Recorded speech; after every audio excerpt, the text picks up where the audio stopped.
Here's Jonathan studying for a test. And studying, and studying, and studying. And here he is getting his test results. All that studying and he still got an F. Why? The thing is, there's no one right way to study. Some methods might work great for one person and not at all for others. Everybody learns differently.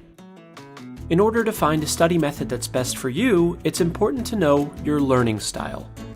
The four most popular learning styles are visual, auditory, reading-writing, and kinesthetic, or hands-on. For most people, one of these methods will work best, but it's also possible for a combination of different styles to be effective. To discover your learning style, you can complete an online assessment.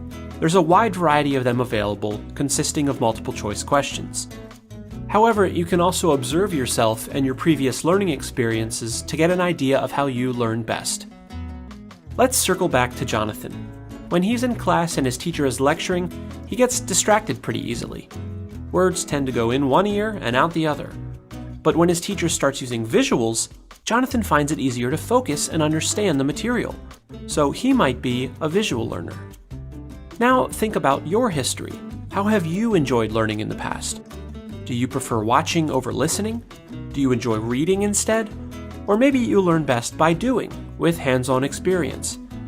If none of these seem to grab you, give them each a try and see which one you tend to drift towards. Each learning style has its own study methods that work best with it. Let's take a look at how Jonathan and a few of his classmates study. As a visual learner, Jonathan finds it helpful to color code his notes.